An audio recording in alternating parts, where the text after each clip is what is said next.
எல்லோருக்கும் வணக்கம். நான் சாந்தகுமார், ஒரு நியூட்ரிஷனிஸ்ட், அதோட ஒரு ஏஎல்பி அஸ்ட்ராலஜர் அப்படின்னு சொல்கிறதுல பெருமைப்படுறேன். இன்றைக்கி நமக்கு திரு புதுவுடைமூர்த்தி ஐயா அவர்களுக்கு நம்ம கூட இருக்காங்க. ஏஎல்பி பற்றி இன்னும் ஆழமான ரொம்ப நுணுக்கமான விஷயங்களை கொஞ்சம் பார்க்க போகிறோம். குறிப்பாக ஏஎல்பியினுடைய தனித்தன்மை என்ன அப்படிங்கிறத ஐயா கிட்ட கேட்க போகிறோம். பல விஷயங்கள் நமக்கு ஏஎல்பி பற்றி தெரிஞ்சிருக்கலாம், ஆனாலும் அதனுடைய தனித்தன்மைகள் தெரிஞ்சுக்கும் போது இதெல்லாம் கூட செய்ய முடியுமா, இதெல்லாம் கூட வாய்ப்பு இருக்கா அப்படிங்கிறத ஐயா கிட்ட கேட்டு தெரிஞ்சுக்க போகிறோம். வணக்கம் சார். ஏஎல்பி பல விஷயங்கள் செய்யுது.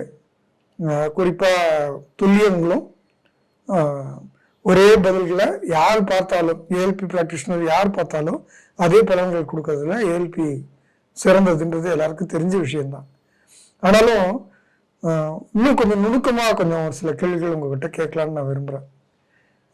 முதல் கேள்வியாக, ஒரு லக்னம் மட்டும் கொடுக்குறோம் அப்படின்னா உங்களுக்கு அதுக்கு மட்டுமே வச்சு பலன் சொல்ல முடியுங்களா? அனைவருக்கும் வணக்கம். உண்மையிலே அச்சயலக்கண பദ്ധதி நீங்கள் துல்லியம் அப்படின்னு ஒரு வார்த்தை சொன்னீங்கல்ல, இந்த துல்லியம் அப்படிங்கிற வார்த்தை எப்போ ஒரு முழுமையாகும் அப்படின்னா, ஒரு காலையில் 6 மணி 14 நிமிஷம் அப்படின்னு எடுத்துக்கிட்டிங்கன்னா, ஒரு ஜாதகர் பிறக்கிறார் அப்படின்னா உண்மையிலே 6:14 தான் பிறந்திருக்காரா, 6:13, 6:15 அப்படிங்கிறது முதல்ல இந்த பிறந்த நேரத்தை சரி செய்யக்கூடிய ஒரு அமைப்பு ஃபர்ஸ்ட் தெரிஞ்சா மட்டும்தான் இதுல துல்லியத்தை சொல்ல முடியும்.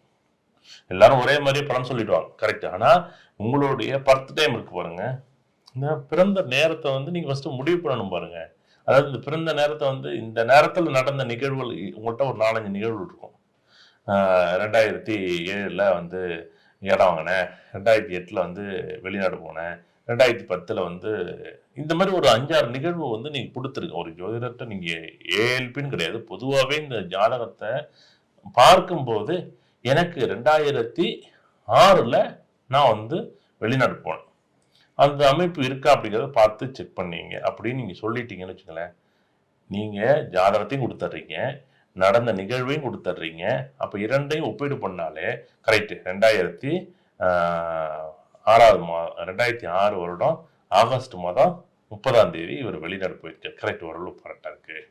அப்போ அந்த ஏஎல்பி லக்னத்து 12ஆம் வீடு தொடர்பு இருக்கு, அவர் வெளிநாடு போறாரு அப்படின்னு மற்ற நிகழ்வை வச்சு நம்ம சொல்லிட முடியும். அப்ப அவர் இல்லை நான் 2008-7 அந்த அமைப்பு வரல, அந்த ஜாதகத்தில் இல்லை அப்படின்னா அந்த ஒரு நிமிஷம் ப்ளஸ் பண்ணிட்டு கரெக்ட் இப்போ வந்திருக்கோம், இப்போ இந்த ஜாதகர் வெளிநாடு போயிருப்பார் அப்படின்னு முடிவு பண்ணிட்டு 2022 ஆகஸ்ட் மாதத்துல இந்த நிகழ்வு நடக்கும், இல்லைங்க செப்டம்பர் மாதம் தான் இந்த நிகழ்வு நடக்கும் அப்படின்னு ஒரு துல்லியம்ங்கிற வார்த்தைக்காக நான் சொல்றேன். சப்போஸ் என்னன்னா எல்லாருமே துல்லியமா சொல்லிடலாம், ஆனால் இந்த பிறப்பு நேரத்தை யார் சரி செய்ய முடியும், இது எப்படி சரி செய்யறது அப்படிங்கிறது தான் இந்த அச்சய இலக்கண பദ്ധதியோட வகுப்பே.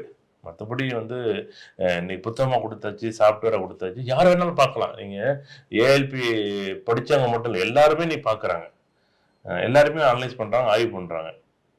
இந்த பிறப்பு நேரத்தை மறுபடியும் ஒரு தடவைக்கு 2 தடவை 3 தடவை 4 தடவை செக் பண்ணும்போது எதை எப்படி இணைக்கணும், எதை எப்படி பார்க்கணும் அப்படிங்கிறது தான் முதல் நிகழ்வு. இதை அச்சய இலக்கண பദ്ധதியோட துல்லிதம் அப்படிங்கிற வார்த்தைக்கான ஒரு முடிவு அப்படிங்கிற ஒரு விஷயம். அடுத்து நம்ம லக்னம் பத்தி பேசணும். கரெக்ட். குறிப்பிட்டு ஒரு லக்னம் கொடுத்தா அதுக்கு அந்த லக்னம் மட்டும் வச்ச கிரகங்களை நம்ம கணக்கிலேயே எடுத்துக்காமலே அந்த லக்னத்துக்கே ஒரு பலன் அப்படின்றத துல்லியமாவே கொடுக்க முடியுமா? கரெக்ட். இப்ப உதாரணத்துக்கு நீங்களே ஒரு லக்கணத்தை சொல்லுங்க. அதாவது இந்த லக்கணம் அந்த லக்கணம் வேண்டாம், எந்த லக்கணத்தை வேணாலும் சொல்லுங்க. சரி சார், கும்ப லக்னம் சார். சரி, இந்த கும்ப லக்கணம் ஒரு ஏஎல்பி லக்கணமா இருக்கு.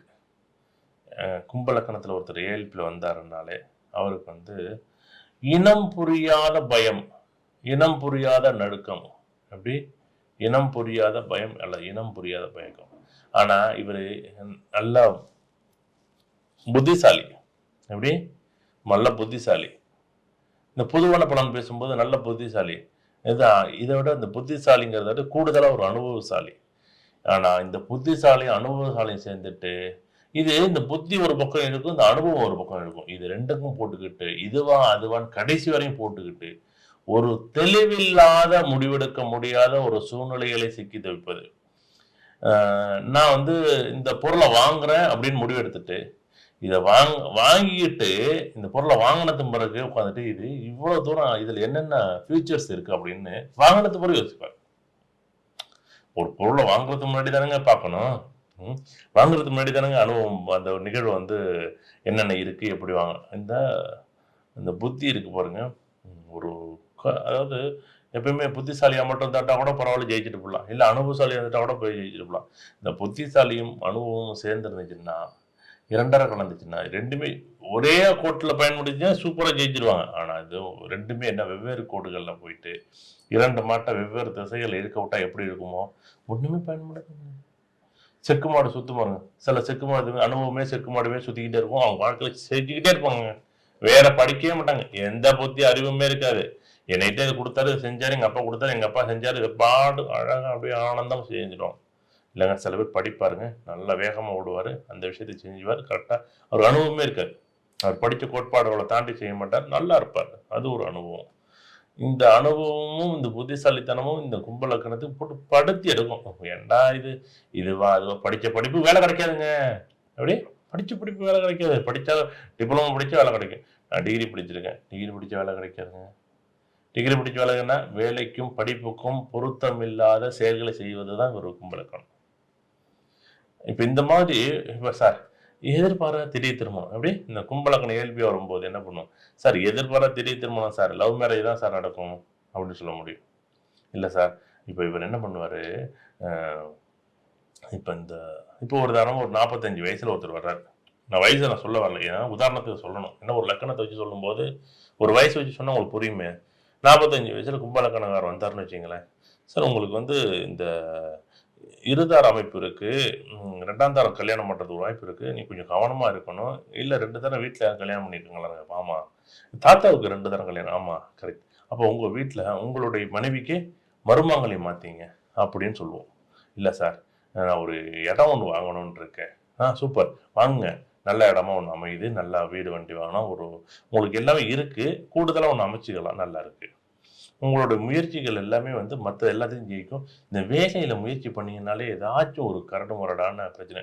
எனக்கு வேலையெல்லாம் இந்த வேலையெல்லாம் நான் செய்ய மாட்டேன்னு போய் வேலையில சொன்னேன்னு வச்சுங்களேன், இல்லை எனக்கு இந்த வேலை தான் கிடைக்கணும் முயற்சி பண்ணேன்னு வச்சுங்களேன், நான் ஐஏஎஸ் தான் ஆவேன், நான் ஐபிஎஸ் தான் ஆவேன்னு நான் சொல்லி முயற்சி பண்ணேன்னா அந்த வேலை மட்டும் நடக்காது. அதுவே நான் வெளிநாடு போகணும்னு முயற்சி பண்ணா அது நடந்துடும் அப்படின்னு இந்த கும்பலக்கணத்தை மட்டும் வச்சுக்கிட்டு நிறைய, அதான் 1 மணி நேரம் பேசலாம் சார். அது என்னன்னா எந்த ஒரு நிகழ்வுமே இல்லாமல் அந்த 10 வருட காலங்கள் இந்த ஜாதகர் அதனுடைய வயதுக்கு படிப்புன்னா படிப்பு சம்மந்தப்பட்ட சார், இந்த படிப்பு சம்மந்தப்பட்டது இந்த பிகாம் சம்மந்தப்பட்ட படிப்பு படித்து சூப்பராக இருப்பார் சார், அதிலே டிப்ளமோ படித்தாருன்னு வச்சிங்களேன் நல்லா இருக்கும் சார். அதிலே தொழில் சம்மந்தப்பட்ட கல்வி இருக்கு பாருங்க, எல்லா தொழில்களும் ஐடிஐலேருந்து டிப்ளமோலேருந்து பாலிடெக்னிக் அது சம்மந்தப்பட்ட எல்லா ரிலேட்டடாக படிங்க, அது இரும்பு சம்மந்தப்பட்ட படிங்க சார், சூப்பராக இருக்கும். அதுதான் சார் வருமானமாக இருக்கும். அந்த இரும்போட சம்மந்தப்பட்ட டிராயிங் பண்ணுங்க, எப்படி இரும்போட சம்மந்தப்பட்ட டிராயிங் பண்ணும் சூப்பராக இருக்கும் சார். அழகாக எழுதுவார், அழகாக பேசுவார், அழகாக புரியும், அழகாக வந்து சிந்தனையாக அழகாக வந்து பயன்படுத்த முடியும் அப்படின்னு சொல்லலாம். அதுவே வந்து ஒரு 40 வயசு வந்தாருன்னு வச்சுங்களேன், அதே 40 வயசுல கும்பலக்கணம் வந்துச்சுன்னு வச்சுங்களேன், நீங்கள் தொழில் செய்யணும்னு வந்திருக்கீங்க, தயவு செய்து தொழில் செஞ்சீங்கன்னா இருக்கிறதெல்லாம் என்ன பண்ணும் போயிடும். குருவி சேர்க்கிற மாதிரி சேர்த்து வச்சிருப்பாங்க, குருவி சேர்க்கிற மாதிரி சேர்த்து வச்சிருப்பாங்க, போயிடுமா போயிடும். அடுத்தது ஒரு 50 வயசுல ஒருத்தர் வர்றாருன்னு வச்சுங்களேன், அப்போ என்ன பண்ணும், இந்த மகன் வந்து ஒரு லவ் பண்ணுறாங்க, அது என்னன்னு தெரியலைங்க, எப்படி மகனை பற்றியே சிந்தனை இருக்கும். 45 வயசுல வந்து கும்பலக்கணம் வரும்போது ஏன் இந்த பையன் லவ் பண்ணுறாங்க, என்னங்க இப்படி பண்ணுறான், என்ன நீங்கள் சொல்லுங்க ஒரு தடவை அப்படிம்பாரு, எப்படி நீங்கள் சொல்லுங்க அப்படிம்பாரு இந்த கும்பலக்கணக்கார். கும்பலக்கணம் உங்களுக்கு போனுச்சுன்னா நீங்கள் எடுத்து போட்டு பாருங்க. இந்த 30 வயசுல வந்தாருன்னு வச்சுங்களேன், ஏப்பா நான் வேலைக்கிழமை போக மாட்டேன், எப்படி நான் வேலைக்கிழமை போக மாட்டேன், எனக்கு வந்து நான் தொழில் தான் செய்வேன். நேராக இவர் வந்து முகேஷ் அம்பானி நேராக என்ன பண்ணுவார், நேராக தொழிலுக்கு போயிடுவார். அப்போ அனுபவம் சரி, இல்லை நீங்கள் உதாரணமாக நீங்கள் சொல்கிற மாதிரி இல்லை சார் தொழிலில் 2-3 தடவை தோத்தா தான் சார் ஜெயிப்பாங்க. ஏங்க தோக்குறது எதுக்குங்க, அனுபவத்துக்கு எதுக்குங்க, தோப்பான்னு தெரிஞ்சா எதுக்குங்க அங்கே போவானே. இல்லை சார் தோத்தாதான் புத்தி வரும்னா அந்த புத்தியை அந்த காலத்துல இந்த சிவகங்கை, ராமநாதபுரம், இந்த செட்டிநாடு பழக்கம் பார்த்தீங்க அப்படின்னா, ஒரு தொழில் செய்வதற்கு முன்னாடி யார்ட்டையும் கொண்டு வேலைக்கு விட்டுருவாங்க ஒரு பையனை. எப்படி? வேலைக்கு கொண்டு விட்டுட்டு, நீ என்ன கத்துக்கிறானுங்கிறத பார்ப்பாங்க. உட்கார்ந்து நோட் எழுத போட சொல்லுவாங்கங்க. அந்த வரவு செலவு நோட்ட வந்து எழுதுறது தான் வேலை. காசு குடுத்தாலும், குடுக்கலனாலும் வேலை பார்த்து, அந்த புள்ள கணக்குன்னா என்ன, வரவு செலவுனா என்ன, பணம்னா என்ன அப்படின்னு தெரிஞ்சுக்கணுங்கிறது தான் அவங்களுடைய செட்டிநாட்டோட பழக்கமே. அப்ப அந்த பழக்கம் இருக்கிறத விட்டு தான், அந்த கணக்கு வழக்கு இருக்கிறத விட்டு தான் அவங்க வந்து அடுத்தடுத்த நிலைய வந்து உணர முடியுது, சந்தோஷமா இருக்கு. அப்ப இது எல்லாமே அனுபவத்துல தான், எல்லாம் முடிஞ்சது பிறகு தான் உங்க வாழ்க்கைய வந்து நீ கத்துக்கணும் அப்படின்னா, அது எதுக்கு கத்துக்கிறீங்க? இந்த கும்பலக்கணத்துக்கு. இந்த 30 வயசுல வரும்போது என்ன மீசைய முறுக்கிட்டே நான் வந்து எனக்கு எல்லாமே தெரியும். எனக்கு எல்லாம் முடியும். என்ன முடியும்? கொண்டு போய் பணத்த கொண்டு போய் 10 லட்சம் விரயம் பண்ண தெரியும். 30 வயசுலேருந்து 40 வயசு வரைக்கும் என்ன பண்ணுவாரு? இதுதான் நடக்கும்.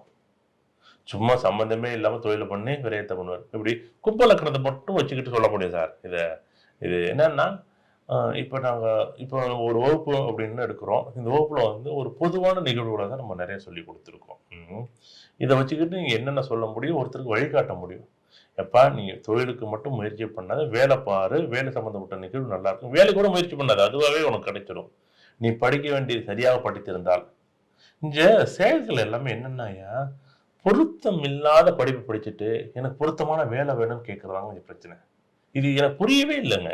அ நான் வந்து 10th முடிச்சுட்டு, நான் ஐஏஎஸ் எக்ஸாம் எழுதணும்னா எப்படிங்க எழுத முடியும்? அட்லீஸ்ட் 12th முடிச்சு ஒரு டிகிரி முடிச்சிருந்தாங்க தான் ஐஏஎஸ் எக்ஸாம் எழுத முடியும். இல்லவே இல்ல. நான் வந்து 10th படிச்சுட்டேன் அப்படின்னா எப்படிங்க எனக்கு புரியல. பொருத்தம் இல்லாத படிப்பு படித்துக்கொண்டு, எனக்கு பொருத்தமான வேலை வேண்டும் என நினைப்பது. சின்ன பாட்டுக்கு பெரிய முடி மூடுனாலோ, இல்ல பெரிய பாட்டுக்கு சின்ன முடி மூடுனாலோ எப்படிங்க அது பொருத்தம் இருக்கும் வாழ்க்கையில? அது எனக்கு புரியல. நீங்க பாருங்களேன். அது என்ன அதுக்கு என்னமோ வந்து கடவுள் வந்து புதர்மூர்த்திக்கும், சாந்தகுமாருக்கும் மட்டும் தான் தனியா ஒரு வழி குடுத்துருக்காங்க. வேற யாருக்கும் வழி குடுக்கல. அப்படியா என்ன? அ எல்லாருக்கும் கடவுள் வாய்ப்பு குடுத்துருக்காங்கங்க. அப்ப எனக்கு என்னால் என்ன நிகழ்வுகளை, அந்த பொருளை தூக்க முடியும் என விதிக்கப்பட்டிருக்கிறதோ, அத வந்து நான் சரியா பார்த்து தூக்குனேன்னா, கண்டிப்பா அந்த நிகழ்வுகள சரியா செய்ய முடியும். இது ஃபர்ஸ்ட்டு என்னன்னா, படிக்கும்போது என்னன்னா ஒரு ஏக்கம். அவன் பிகாம் முடிச்சிருக்கான். நான் வந்து பிஎஸ்சி கம்ப்யூட்டர் சயன்ஸ் முடிச்சிருக்கேன். இவரு பிஎஸ்சி மேத்ஸ் முடிச்சிருக்காரு. அவர் அந்த வேலைக்கு போயிட்டாரு. இவர் இந்த வேலைக்கு போயிட்டாருன்னு இவங்களுக்குள்ள ஒப்பீடு பண்றாங்க பாருங்க. மனதிற்குள் ஒப்பீடு வந்து இந்த ஒரு மிகப்பெரிய ஒரு மனப்போராட்டத்தை உருவாக்கும். கண்டிப்பா வந்து ஒவ்வொரு ஜாதகத்திலயும் ஒரு யோகம் உண்டு. அதே மாரி ஒரு லக்கணத்தை மட்டும் வைத்துக்கொண்டு, அந்த ஜாதகம் மிகப்பெரிய அளவுல இது ஓடுமா? ஓடாதா? என்ன பண்ணணுங்கிறது பொதுவா வந்து சொல்லக்கூடிய ஒரு நிகழ்வுன்னு நம்ம சொல்லலாம். அருமை சார். ம். நீங்க சொன்ன பலன் எனக்கு கும்பலக்னம் நடந்த போதும் இதே விஷயங்கள் தான் நடந்தது. இது மட்டும் இல்ல, இப்ப நீங்க சொல்லும்போது இன்னொரு விஷயம் பார்க்க முடிஞ்சது. ஏஎல்பி லக்னம், லக்னத்துக்குன்னு பலன் சொல்றதுன்றது ஜென்ரலா தான் சொல்லுவாங்களே தவிர, குறிப்பிட்ட வயசுல இது நடக்கும் அப்படிங்கிறதையும் சேர்த்தே சொல்லிட்டீங்க. அதை ஒரு துணை கேள்வியா கேட்டிருக்கலாம். அதையும் சேர்த்து நீங்க பலன் சொல்லிட்டீங்க. ரொம்ப அருமையா இருந்தது சார். நிறைய விஷயங்கள் புரிஞ்சுக்க முடியுது. ஓகே, நம்ம இன்னொரு ஒரு பரிணாமத்துக்கு போறோம் சார். ஓகே, நான் இந்த தடவை நான் லக்னம் கொடுக்கல. ஆனா ஒரு கட்டத்துல இருக்க ஏதாவது ஒரு கிரகம் மட்டும் தரேன் அப்படின்னா, அந்த கிரகத்தை மட்டும் அந்த இடத்துல இருக்கிறத வச்சு மட்டுமே பலன் சொல்ல முடியுங்களா சார்? முடியும். இது வந்து எப்படின்னா, இது சில நிகழ்வுகள் வந்து அதாவது பொதுவான நிகழ்வுன்னு சொல்றோம்ல. இன்னைக்கு மழை பெய்யுங்க, இன்னைக்கு வெயில் அடிக்குங்க. எப்படி? இன்னைக்கு வந்து நீலகிரி மாவட்டத்துல நிலச்சரிவு ஏற்படுங்க. கொடைக்கானல் நிலச்சரிவு ஏற்படுங்க. நாகப்பட்டினம் மாவட்டத்துல கொஞ்சோண்டு காத்து அதிகமா அடிக்குங்க. உப்பு காத்து அடிக்குங்க வேகமா. கன்னியாகுமரியில கடல் சீற்றம் அதிகமா இருக்குங்க. கன்னியாகுமரி கடல் சீற்றம் எப்பயுமே இருக்குங்க. பொதுவான நிகழ்வு இல்ல எனக்கு தெரியல. பொதுவான நிகழ்வு தானே? கரெக்ட். அப்ப இந்த பொதுவான நிகழ்வு வந்து இல்ல சார், கடலூர் மாவட்டம் 2022, 2023 வரக்கூடிய 2023 ஆகஸ்ட் அல்லது செப்டம்பர் மாதங்களில் மிக கடுமையான ஒரு மழையும் காற்றும் அடிக்கும்.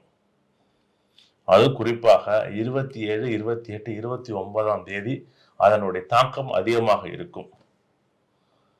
எப்படி அப்படி சொல்றது இன்னும் டெப்தா உள்ள போய் இன்னும் கொஞ்சம் ஆழமா போய் அதை வந்து பதிவு பண்றது. நம்ம 2019 ஒரு நிகழ்வுல சொல்றோம், பிரளயம் ஏற்படும் சொல்றேன். எப்படி ஒரு தனியார் தொலைக்காட்சியில் என்ன பண்றேன், ஒரு ஒரு கிரக பயிற்சிகள் ஒரு நிகழ்வுல வந்து பத்தி பேசுறேன். பிரளயம் ஏற்படக்கூடிய ஆண்டு 2019. எப்படி அது பொதுவான நிகழ்வு. பிரளயம் ஏற்படும் சொன்னோம்னா தொற்று நோய் ஏற்படும், இல்ல இப்படி ஒரு ஒரு மக்கள் வந்து அதுவும் பிரளயம் ஏற்படும், மக்கள் வந்து வெளியில போக முடியாது, மக்கள் வந்து முடக்கமாகும் நம்ம சொல்றேன். அந்த மக்கள் வந்து தொற்று நோயால் பாதிக்கப்பட்டு மக்கள் முடக்கமாகும் சொல்றதுதான் ஒரு குறிப்பிட்ட பலன். குறிப்பிட்ட பலன். Correct correct. அப்ப இப்ப நீ சொன்னீங்க ஒரு கிரகத்தை வச்சு சொல்றது, இப்ப ஒரு லக்கணத்தை வச்சு சொல்றது, இது பொதுவான பலன்.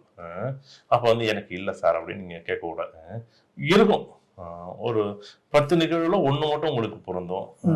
அப்ப வந்து 10 பொருந்ததுதான் ஜாதகம். சரி, இப்ப ஏதாவது ஒரு கிரகத்தை சொல்லலாம். குரு வந்துட்டு சிம்மத்துல இருக்கு சார். அதாவது எனக்கு எந்த கேள்வி எளிமையா வருமோ அந்த கேள்வியே கேட்பாரு பொருக்கு. இந்த பரீட்சையில போன உடனே அந்த கொஸ்டின் பேப்பரை எல்லா கேள்வியும் எளிமையான கேள்விதான் சார் உங்களுக்கு. அந்த ஃபர்ஸ்ட் இந்த 9:50 போய் கொஸ்டின் பேப்பர் வாங்குற வரைக்கும் கொஸ்டின் பேப்பர் எப்படி இருக்குமான்னு நினைப்போம். அந்த 10:01 அந்த கொஸ்டின் பேப்பர் வாங்கின உடனே என்னமோ 2 நிமிஷத்துக்குள்ள 10:04 10:03 10 மணி 3 நிமிஷத்துக்குள்ள அந்த கொஸ்டின் பேப்பர் படப்படன்னு 16 பக்கத்தையும் பரட்டிவிடுவோம். என்னமோ ஸ்கேனரு நம்ம எந்திரன் படம் ரோபோ மாதிரி சிட்டி ரோபோ மாதிரி பரட்டி பார்த்துட்டு என்னவோ கடைசியாக வந்து ஒரு கேள்வியை படிச்சு வச்சு நம்ம படித்த கேள்வி வந்துருக்கலாம் அப்படிங்கிற மாதிரி நமக்கு கேட்குற கேள்வி எப்பயுமே வந்து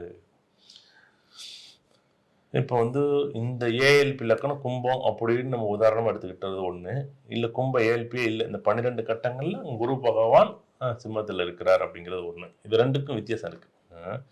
அதுதான் முக்கியம். கும்பத்துக்கு 7 இருக்கிறாரு குரு பகவான் அப்படின்னா அதுக்கு ஒரு பலனு இல்லைங்க. கும்பமே நான் சொல்லல மூர்த்தி, குரு மட்டும் 7 இருக்காரு, ரெடி சிம்மத்தில் இருக்காரு. இது என்ன அப்படின்னா இந்த ஜாதகத்துல திருமணம் சார்ந்த நிகழ்வுகள், நல்லா கேட்டுங்க சாமி, திருமணம் சார்ந்த நிகழ்வுகள் எதிர்பார்த்த யோகத்தை கொடுக்காது. முதல் விஷயம். சார் எனக்கு சிம்மத்துல குரு இருக்கு, நான் சிம்மத்துல நல்லா இருக்கேன் அப்படின்னு சொல்லுங்க பார்ப்போம். எத்தனை பேருக்கு இருக்கும் அப்படின்னா நீங்க 1000 பேருக்கு எடுத்து பாருங்க சாமி. ஆனால் ஒரு தடுமாற்றங்களோ அல்ல காலம் கடந்தோ 21 வயதுல கல்யாணம் ஆயிடும். புரியாத வயதில், அதாவது புரியாதுன்னா அப்பதான் படிக்க முடிக்கிறதுக்குள்ளே கல்யாணம் ஆயிடும், என்னென்ன தெரியாம கல்யாணம் ஆயிடும். அப்ப இந்த நிகழ்வுகள் எல்லாமே இல்ல சார் என் ஜாதகத்துல தோஷம் இருக்குன்னு சொல்லி 36 வயசு ஆயிடுங்க.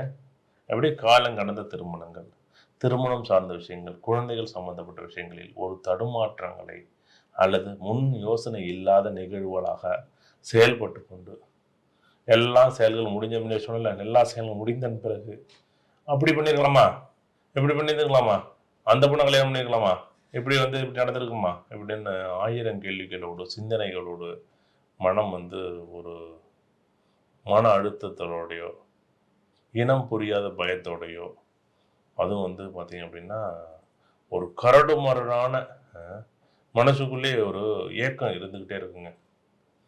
அந்த பொண்ணை லவ் பண்ணாங்க, அந்த பொண்ணை கல்யாணம் பண்ணியிருக்கலாங்க, அது என்னன்னு தெரியலைங்க. எங்கள் அப்பா சொன்னாங்க, வீட்டில் சொன்னாங்க, வேணான்னு சொன்னாங்க, சரி நான் விட்டுட்டேன். கல்யாணத்தை பண்ணிட்டு 20 வருஷம் வாழ்க்கை கடந்த பிறகு ஏதோ ஒரு ஏக்கம் உள்ளுக்குள்ளே ஓடிட்டு இருக்கும். இந்த நினைவுகளை வந்து அவ்வளோ ஈஸியாக அழிக்க முடியாதுங்க. அது அது பள்ளிக்கூடம் வந்து பார்த்தீங்கன்னா இந்த பள்ளிக்கூடத்தில் சின்ன பசங்க விளையாடும் போது இப்போ போட்டா பார்க்கும்போது இந்த கிட்டிப்புள்ள விளையாடுவாங்க. அந்த காலத்தில் அந்த கிட்டிப்புள்ள விளையாடுறது எவ்வளோ சந்தோஷமா இருக்கும். இன்னைக்கு இந்த கிட்டிப்புள்ள என்ன அப்படிங்கிறது இல்லை. நாயா விடுமான்னு சொல்லி ஒரு நிகழ்வு இருக்குன்னு தெரியுமா, விளையாடுவாங்க தெரியுமா என்ன?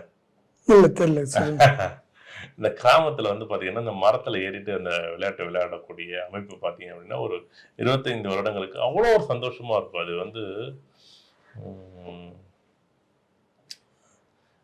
நாயின்னா கீழே வந்துட்டு அடிக்கும், உடம்புனா மேலே வந்து அடிக்கும் அப்படின்னு ஒரு ஒரு மரத்துல ஏறிக்கிட்டு அந்த விளையாட்டு விளையாடுவாங்க சின்ன பசங்க. அப்ப இந்த நினைவுகள் எல்லாமே வந்து மறுபடியும் கண்ணுக்குள்ளே வரும். அது இந்த சிம்மத்தில் குரு இருக்கக்கூடிய ஒரு ஜாதகங்களுக்கு பழைய நினைவுகள் உங்களுடைய வாழ்க்கையை வந்து மறுபடியும் மறுபடியும் ஒரு ஏக்கத்தை கொடுக்கக்கூடிய அமைப்பா இப்படி நிறைய சொல்லலாம். 1 2 கிடையாது, 1000 சொல்லலாம். இல்லை சார் எனக்கு வந்து படிப்பு மட்டும் மட்டும் சொல்லு அப்படின்னா சிம்மத்தில் குரு இருக்கு சார், இவர் முழுக்க முழுக்க படிப்பு என்பது டெக்னாலஜி சம்மந்தப்பட்ட படிப்பு தான் படிப்பார். டெக்னாலஜி சம்மந்தப்பட்ட படிப்பு அப்படி இல்லைன்னா இவர் வந்து எலக்ட்ரிக்கல் கம்யூனிகேஷன் ட்ரிபிள் படிக்கக்கூடிய வாய்ப்பு உண்டு சார். இல்லை சார் இவருக்கு வந்து மாஸ் கம்யூனிகேஷன் சூப்பராக பிடிக்கும், இதுதான் வாய்ப்பு. இது ஒரு பொதுவான பலன். எனக்கு மூர்த்தி எனக்கு நடக்கலே நீங்கள் கேட்கக்கூடாது நாளைக்கு. என்னன்னா நாளைக்கு அது வந்து ஒரு நீங்கள் பொது பலன் ஒரு கிரகத்தை மட்டும் வச்சுக்கிட்டு சொல்ல முடியும். Super sir, super. உண்மையிலே ஆச்சரியமாக தான் இருக்குது.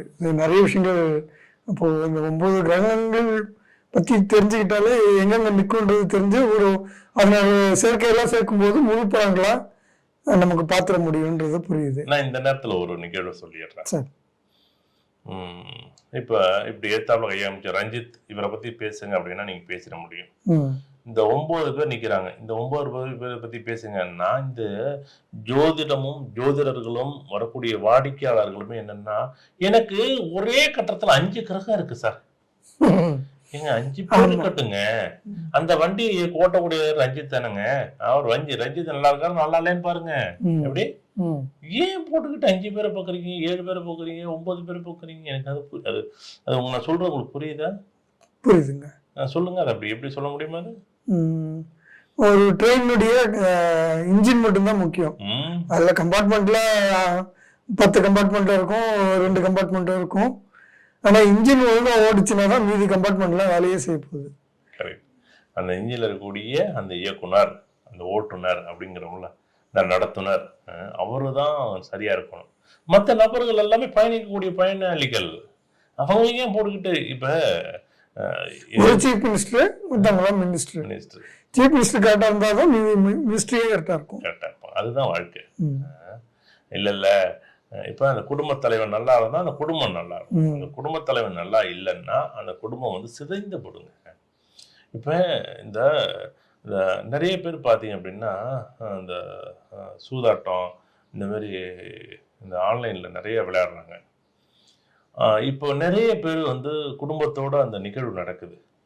இது நடப்பதற்கு எல்லாருடைய காரணம் கர்மான்னு நம்ம எடுத்துக்குவோம். ஆனாலும் அந்த குடும்ப தலைவன் தப்பு செய்யவில்லை என்றால் அந்த நிகழ்வு நடந்திருக்குமா நடந்திருக்காதா? நடந்திருக்க வாய்ப்பு இல்லை. இல்லை. இதை ஃபர்ஸ்ட் புரிய வைக்கணும். அப்ப அந்த தலைவன் ஒரு முடிவு எடுத்தால், அந்த நாட்டோடைய தலைவன் ஒரு முடிவு எடுத்தால் அந்த நாட்டோடைய தலையெழுத்து மாறும் என்பதுதான் உண்மை. அதுக்குதான் அந்த காலத்துல என்ன மன்னர்களுக்கு ஜோதிடம் பார்த்தாங்க. தனிப்பட்ட மனிதனுக்கு வாழ்க்கைக்கு பார்க்குறாங்களே தவிர எப்படி அந்த மன்னருக்கு நல்லா இருந்தாருன்னா இந்த மக்கள் நல்லா இருப்பாங்க. மன்னரை வந்து நல்லா இருக்கணும் அப்படின்னு சொல்லி உண்மையிலே வந்து எல்லாருமே வேண்டுவாங்க. மன்னர்கள் வந்து உண்மையிலே அந்த மக்களுக்கு என்ன செய்யணுமோ, ஏன்னா அந்த நிகழ்வு தான் சந்தோஷம். ஒரு கிரகத்தை எடுத்து எங்கேயோ போயிட்டோம், நல்ல விஷயம். கண்டிப்பாக வந்து ஒரு கிரகத்தை மட்டும் நம்ம வச்சுக்கிட்டு சொல்ல முடியும். அந்த ஒரு கிரகத்தை மட்டும் வச்சுக்கிட்டு பார்க்கும்போது அவங்க பலன் புரியும். இந்த 4-5 கிரகங்களை சேர்த்துக்கிட்டு பார்க்கும்போது ஒரு குழப்பமான ஒரு தெளிவில்லாத நிகழ்வுகளை இங்க மாட்டிக்குவாங்க. அதை தொட்டு யார் நமக்கு முக்கியமோ, யார் அந்த வழி நடத்துறாரோ, யார் அதை இயக்குறாரோ அவரை நம்ம பலமா பிடிச்சி பார்த்தோம்னாலே இது நல்லா இருக்கா நல்லா இல்லையான்னு தெரிஞ்சுக்கிட்டாலே நம்ம வாழ்க்கையை வந்து ஒரு வழிகாட்ட முடியும். அருமை சார், அருமை.